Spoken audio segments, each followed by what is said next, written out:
cut out the bottom 2 to 3 layers of honeycomb. Falls down into the platter. You already talked about putting them to sleep? I did, yep. So now you put the skep back where they know their home, so that bees will go back there, because you have honeycomb and a whole bunch of sleeping bees here. So you have to wait until they wake up. And where is it going to go? Home. Back home. So now you have this big glop of honeycomb. You put it into a press and squeeze out all the unwanted material.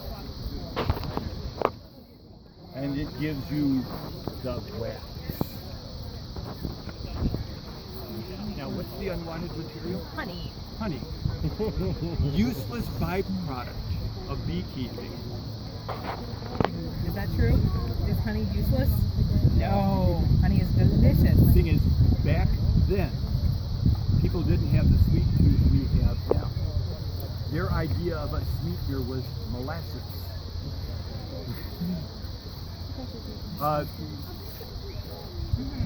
How many of you remember the first time you tasted saccharin? I like the expression on your face. That's the same expression I got.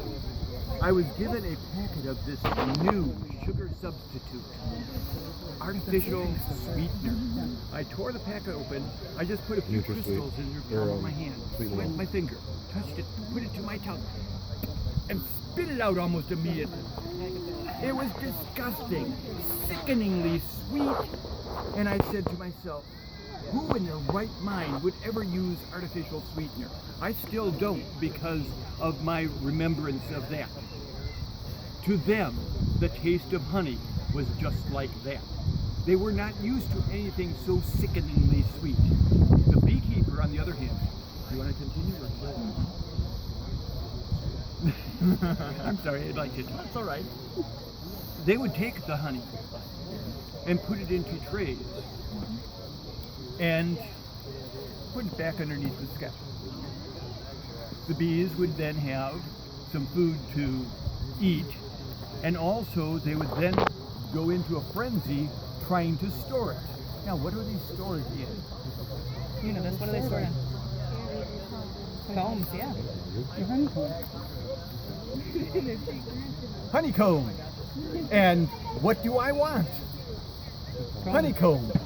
So they will basically convert the honey inside of their body into beeswax and make more comb, which is what I want them to do. Then come wintertime, I will put large amounts of honey in every one of my skeps. A beekeeper would have several dozen skeps. The reason for a large amount of honey just before the first freeze is you wanted the bees to be well fed over the winter, and you'd cover all of your skeps with piles and piles of leaves because you want them warm and safe and well fed. The queen bee will continue laying eggs, and come springtime I'll have a lot more workers. That's the kind of press we want. Have you any questions? Now, basically, if you look at the chart that I put up there, this is just some of the uses of beeswax in the 18th century. There wasn't an industry in that time that didn't use beeswax. There was an unbelievable demand and a very limited supply. In the colonies, wax became as valuable as gold. It was literally worth its weight in gold. It was used as money in a lot of areas because so many people needed it. Only those people who had money to burn would use it for making candles. Did you burn money for light? No. All depends on how much you need. Because if you're out in the wilderness and trying to build a fire, and you have money in your pocket, Does it make a good fire starter? Yes. Does it make any difference what the denomination is? What's your life worth? Yep. I never thought of we can season our cast iron with beeswax. Yeah, definitely. I never thought about that. And you caught that.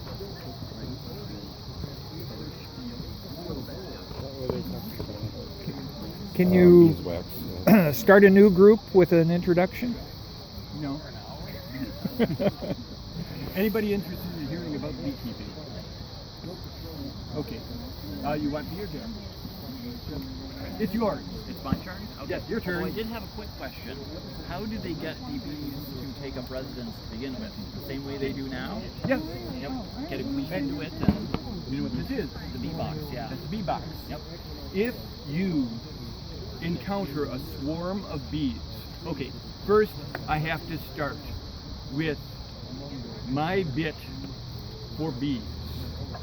Bees are much maligned. Bees are sweet, gentle, loving, beautiful creatures. They will not sting you unless you try to kill them, or if you try to attack their hive. Those are the only two reasons why a bee would ever sting, because it seems as if the bees know that if they sting you, they die. They're only allowed one sting in their lifetime, and it's their death knell. So, if you see a swarm of bees and you are a beekeeper, you come equipped with something called a bee box. The bee box has not changed shape in over 300 years. I was doing this presentation elsewhere, and I had a beekeeper in the group listening to me. Afterwards, he said, "Your bee box is identical to mine." And I made it after a pattern from the 18th century. Basically, what you do is if you see a swarm of bees, you sort of paw through that swarm. Since it isn't a hive, the bees are just attracted to the queen. They want to be close to her. So you just sort of move them around until you find a bee that's twice the size of all of the others. You then trap it in the box. As you walk away, the swarm will follow you. Then you'll notice that there is no door to the skep. Skeps didn't have doors. You would lift it up, put the bee box underneath, open it up, and let it sit for a while. They would swarm around here. The queen bee would look at this inside and say, "Wow, this is just like a hollow tree," which is where they normally make their homes.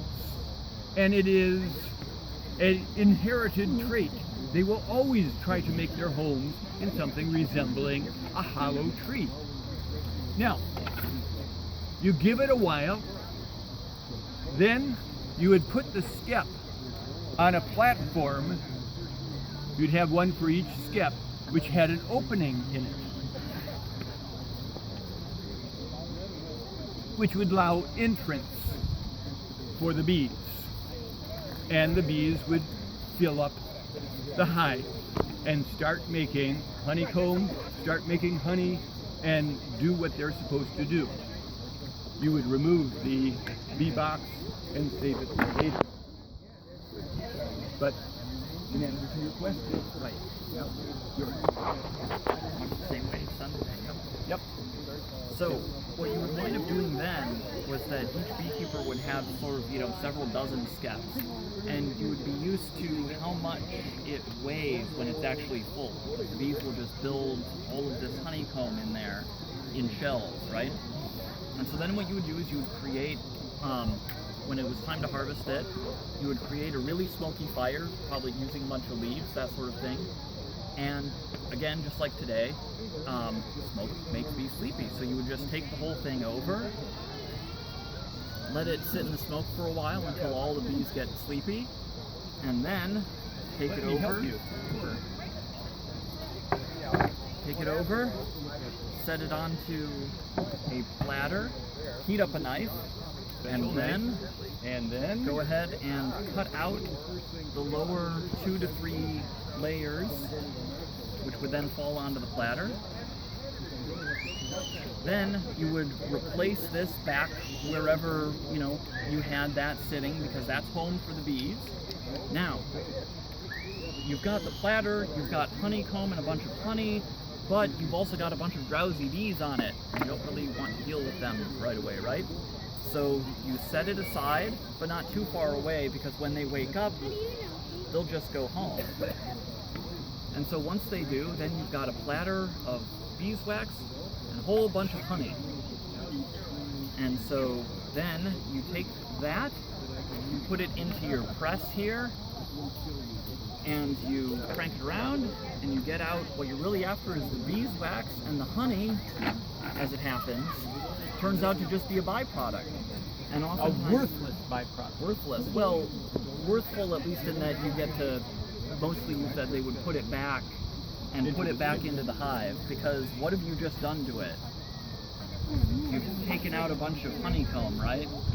And honey is food, and when those bees wake up and realize that, you know, you just cut a bunch of, they're missing a bunch of stuff, they'll want to eat and build and make more beeswax, which is what you're really after. So that sign over there is actually all the various uses. No, No? Some of the uses. When I made the sign, I used the cheat sheet that I normally use when I'm giving this talk. Mhm. And then after I made the sign, I turned the cheat sheet over and forgot that I had another sign. So this is just some of the uses, and there's a lot that aren't even on my cheat sheet. Yep. So in those days, essentially, there was no industry that didn't use beeswax in some way, right? So, and that meant that at some beeswax was actually even worth its weight in gold, and apparently used as currency in certain locations because of that. In the colony. Within the colonies, yep.